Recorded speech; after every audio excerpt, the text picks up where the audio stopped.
ngir ngeen di mën di jot suñu vidéo saa su nekk ñun li ñuy defal loo xam ne duñ ko defal yeneen dëkk parce que ñun ñu mën a waxal ñu dem di sàcc ñu dem di rey nit ñu dem di jaay trop comprendre dañuy liggéey di créer emploi di créer richesse ci dëkk bi donc léegi loolu ñuy def lépp te ñun boo leen ci di def lu bon ñoom war nañ xool aspect boobu comprendre di ñu am fu ñuy xoolee loolu nag duñ ko mën a def man bu ma demoon ba parlement ñu mel ni ay Malema ñoom ñooñu dinaa mën a dem di toog ak ñoom ne leen léegi statistiques yi bu boobaa damay dem wuti statistique sénégalais bi ñu fi commencé dugg ba léegi ñaata crime la ñu def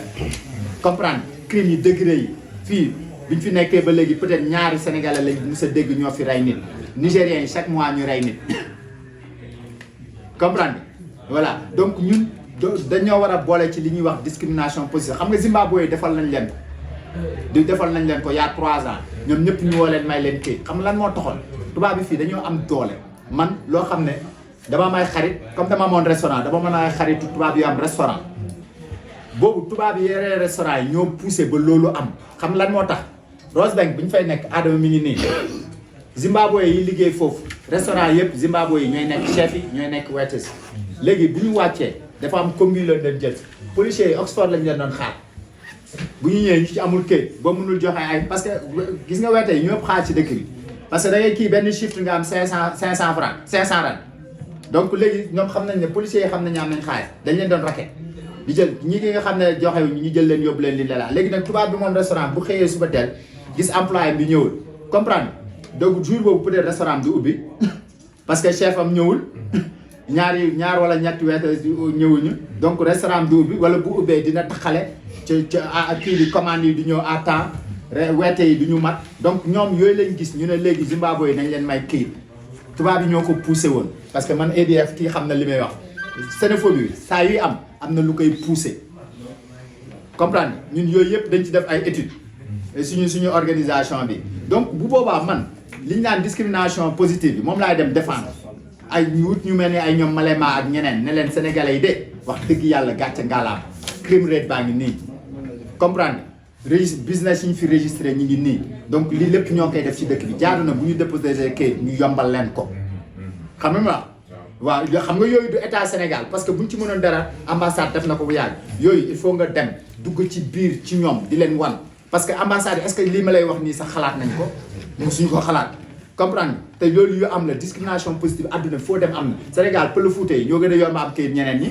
xam nga lan moo taxoon Senghor ba muy xeex ak kii nu mu tudd ba muy xeex ak Sékou Touré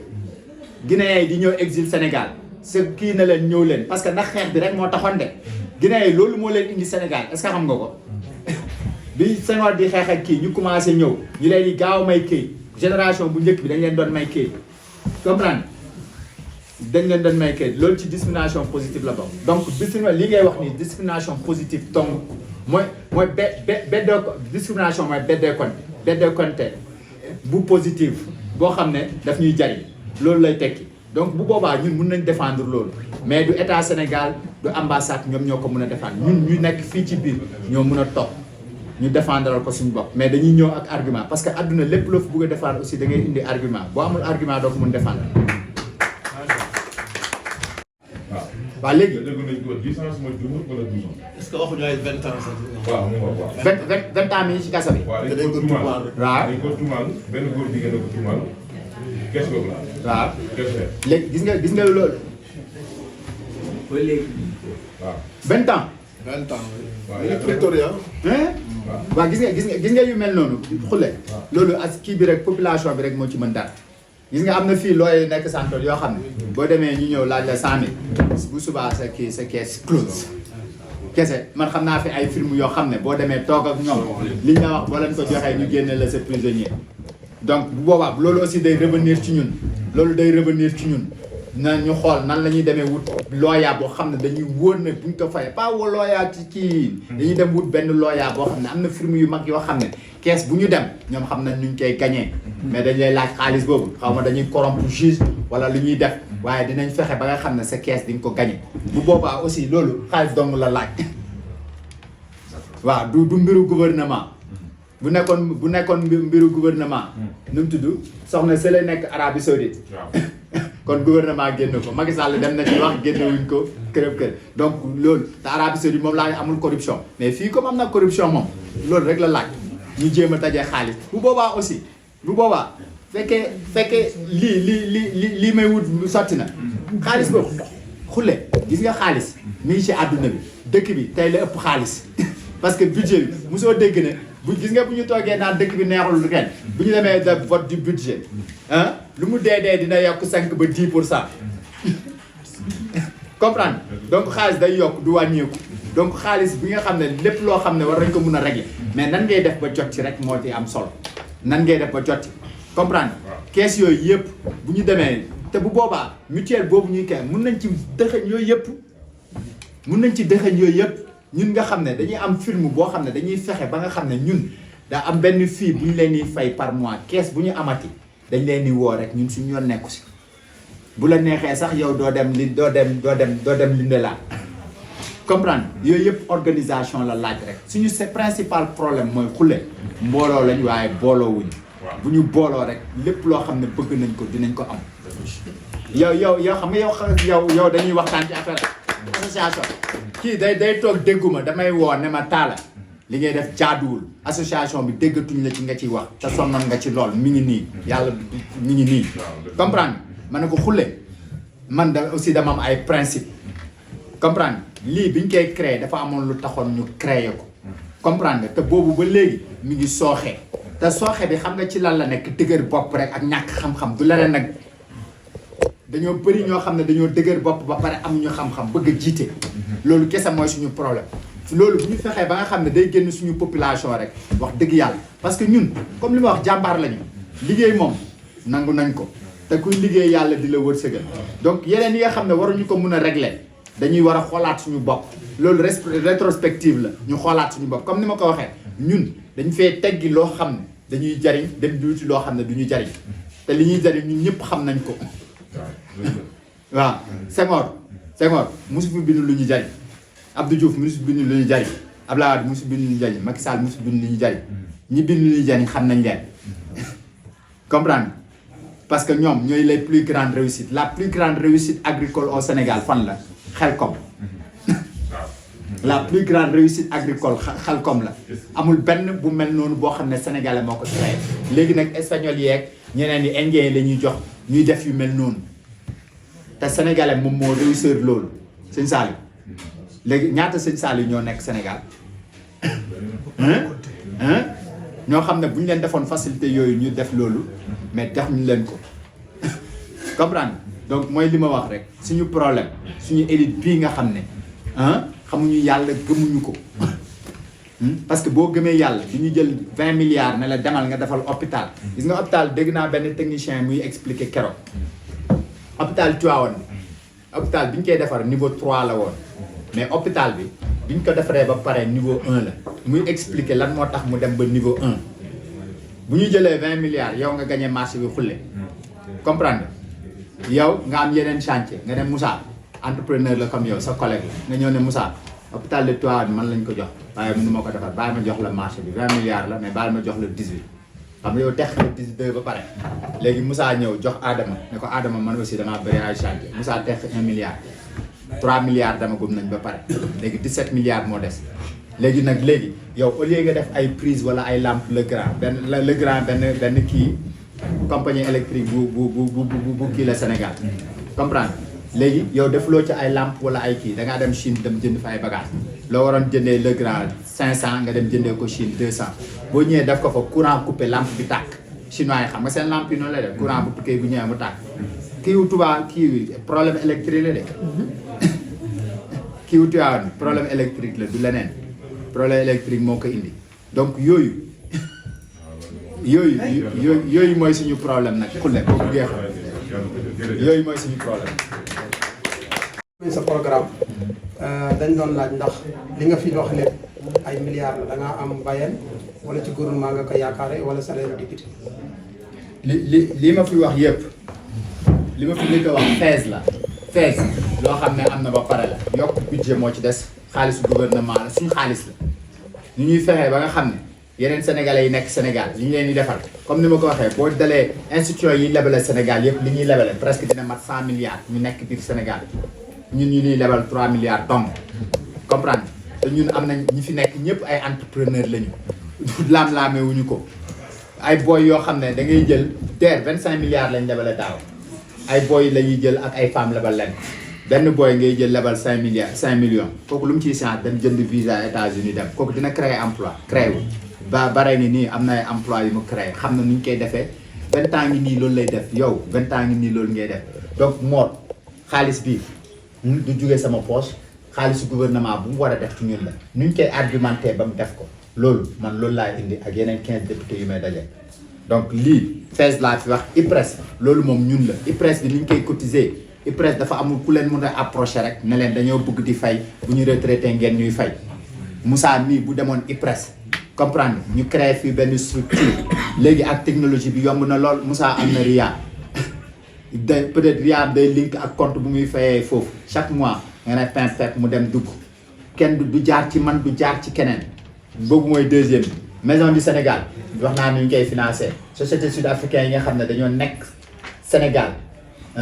dañuy société yu mag yëpp dañuy am lu ñuy responsabilité sociétale léegi ci budget boobu la ñuy dem laaj leen parce que ñoom dañ koy bëgg def kenn moo leen ko laaju rek parce que xam lan moo tax loolu ñoom après dañ koy def seen bilan ne def nañ lii social pour la communauté sénégalaise day defar seen jëmm voilà donc machine bi gouvernement la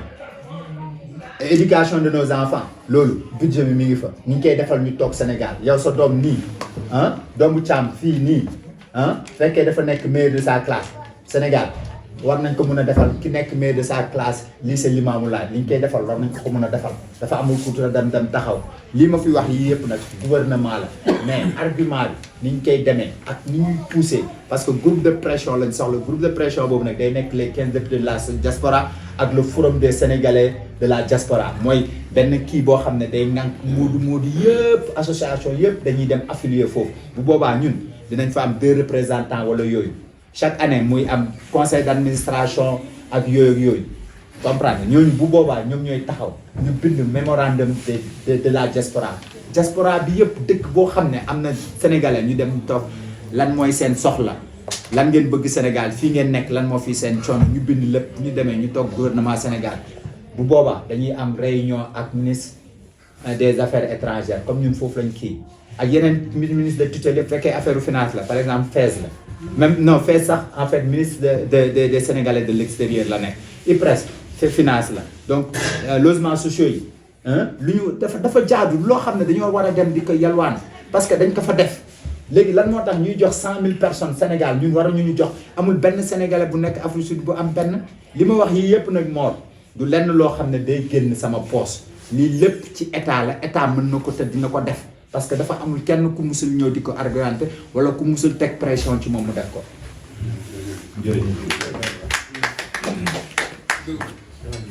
moo tax ma ne léegi leneen loo xam ne peut-être man binduma ko comme fii dañoo daje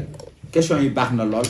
mais yokk ci aussi ci programme ne war nañ def lii war nañ ci dolli lii war nañ ko mun a defee nii parce que lii c'est pas c'est inclusif ñun ñëpp la parce que lii bu sottee man sam bopp laa koy defal la communauté laa koy defal donc communauté bi ma koy defal aussi war nañ ci mën a ñëw aussi indi seen pierre à l'édifice. comme foofu moom li ma la ciy doon rek. waaw. am na lu ñuy wax fonds d'assistance. des Sénégalais de l'extérieur. DPS. fonds la yoo xam ne yaakaar naa ne moo jëm ci ambassade bi jaar. yooyu jaar waaw. bon Kaba bi mu ñëwee directeur du Sénégal l'extérieur waxoon na ko fi. nga xam ne fonds la yoo xam ne li koy tax a jóg. lépp Sénégalais bu ne ci coono. ñu wallu la. loolu ko tax a jóg. loolu ko tax a jóg xëy na loolu da nga ci mën dara ba xam ne ak nan lañ koy utiliser voilà. ambassade yi communication bi day des ba. day des yooyu voilà xëy na xam nga léegi rek bu boobaa ñun dinañ mën a dem càmbar fekkee loolu doyul ñu ne Afrique du Sud de ñun coono yii la ñuy am donc suñu budget fekkee 1 million dara la nañ ko def 2 millions dara te léegi fonds boobu ñu fexe ba nga xam ne ba nga xam ne ñun mu nekk association wala mu nekk personne seule boo xam ne association bi moo koy wóolu mu dem foofu di am accès ci ni ñuy utiliser fonds bi xam nga yooyu yëpp après ñun mun nañ ko bind dem défendre ko bu ñu ko défendre bu 2 millions ñëwee fii dinañ xam ne 2 millions mi ngi fi léegi 2 millions boobu léegi ñun bu ñu amee problème ñu dem taxaw ñu génnee léegi ñu def ñu def par exemple barème ñu ne par exemple fekkee kii yàlla tere business am dafa lakk wala yooyu ñu ne léegi kii lii mooy barème comprendre parce que mënuñu ko calculer selon tes avoirs bu ñu ko calculer selon tes avoirs par exemple léegi yow sa avoir yi ëpp budget bi nan lañ koy financer duñ ko mën a financer donc dañuy xool ne kii problème bi bu ko amee léegi lii mooy barème bi kii problème bi bu ko amee lii mooy barème bi xam nga yooyu yëpp day am dañu koy nëbb parce que ay triant lañu parce que fond boobu dina ñëw ba parce que duñ ko delloo de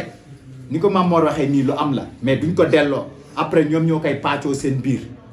après xam nga ñoom lan la ñuy def bind rek la ñuy def dañuy bind ne Talla jox nañ ko amoon na problème kii jox nañ ko 20 000 rand comprendre ba pare créer ay preuve loolu ñëpp mën nañ ko ñëpp mën nañ ko gars yi dóor SARS fii noonu la ñuy def dañuy dem wut ay facture kërëb bind dem ci comptable mu defar la ñëpp mën nañ ko xam nga donc léegi xaalis boobu est-ce que mus nañ ci bénéficier. non ñu ngi def action sociale sax. waaw saa kaw dese yi yenn saa ñu indi nangam. waaw mais dama ne la xëy na. yéen seen action war naa mën a jëm bien sûr ñu yokk ko ba nga xam ne ndimbali day yokk waaw bien sûr. yenn saa ñu def ay action sociale. voilà non naa ko boole ci programme bi. naa ko boole ci programme bi ku fi yore bi. ñaata milliards la. milliards ouais. après nga envoyé ma ko kii rek. nga envoyé ko WhatsApp rek. de moyen moo ko xaw a jàpp ba xëy na gars yi ñu ngi ko bëgg a wàcce est-ce que yow loolu soo faloo loolu du la dal parce que yow bokkoo ci nguur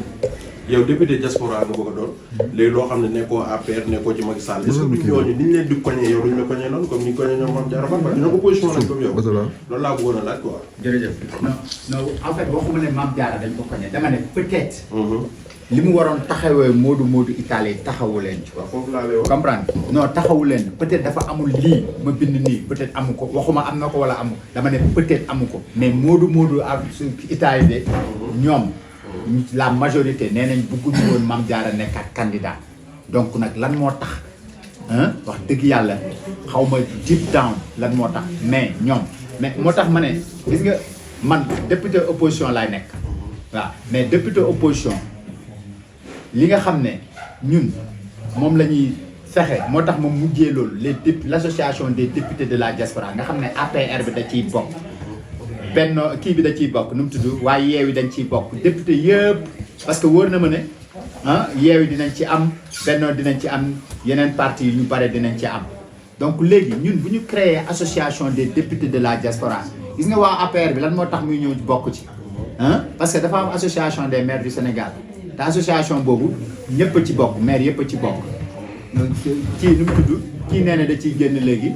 Ousmane Sonko ñu créé ñoom seen association des députés Yewwi comprendre nga mais avant loolu musul am benn association moo amoon Aliou Sall moo nekkoon président léegi bu ñu amee association fii man li may bokk opposition yëpp waa APR bi li muy bokk pouvoir yëpp dinañ ci sawar bokk xam lan moo tax muy sawar ci bokk parce que moom bu amee lenn loo xam ne da koy xeex moom kese mun na bañ a nekk pression ci gouvernement ba gouvernement duñ ko faale léegi nag ñun bu ñu boolee ñun ñëpp man moo amee lu may xeex waa APR bi da ciy taxaw beneen député da ciy taxaw ñu ñëw ne Afrique du Sud de am nañ problème bii comprendre léegi comme am nañ problème bii ñun ñëpp dañ ciy taxaw donc état parce que man lii ma bind fii dafa amul par exemple Fès daf ma wóor ne dafa amul benn député wala kenn ku jóge ci diaspora bi peut-être Moussa Science ne parce que man ambassade Mame Mor mi ngi foon am première madame Safiatou Ndiaye première rencontre bi mu woote ñi ngi fa woon man dama ko proposé ma ne ko Fès dafa normal conseil d'administration bi mu am Modou parce que ñun ñoo xam suñuy problème 3 milliards yooyu ñuy bëgg a jox daf ñu mat gàllankoor matuñu gàllankoor sur une population de 3 millions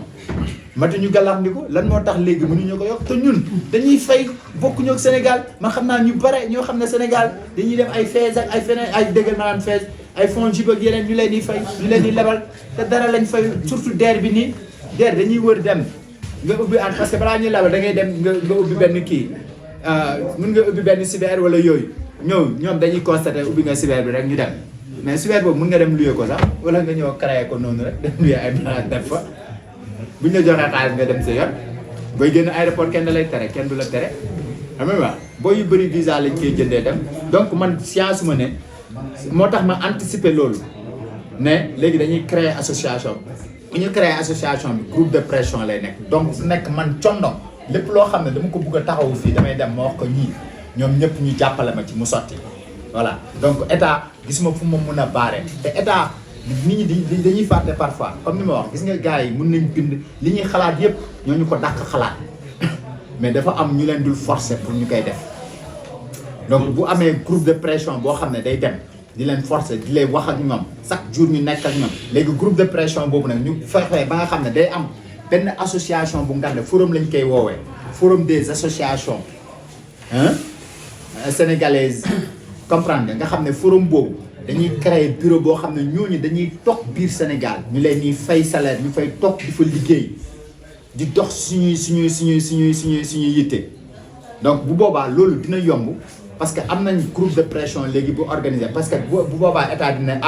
Modou yi de léegi ils sont organisés parce que ñun gis nga lii xam nga fan la jëm ñun ñu dem jëli réew mi xam nan lañ koy jëlee parce que ñun amul kenn ku ñu ci gën a yay entre Santon Mamor xam na Santon ak Pretoria rek mun nga fa génne 10 sénégalais yoo xam ne boo leen joxoon réew mi ñun ñu yore parce que xam ñooñu lan parce que ñun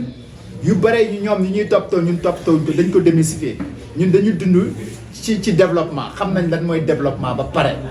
donc ñoom ñi ñuy jiite yow Abdou Mbow avant muy nekk dara dafa mus a dem fenn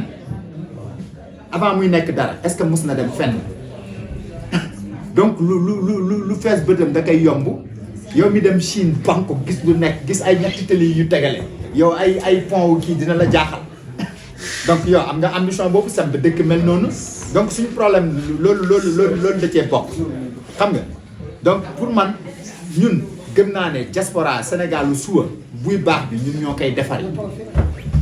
donc il faut ñu fexe nan lañ ciy dugalee suñu loxo voilà jërëjëf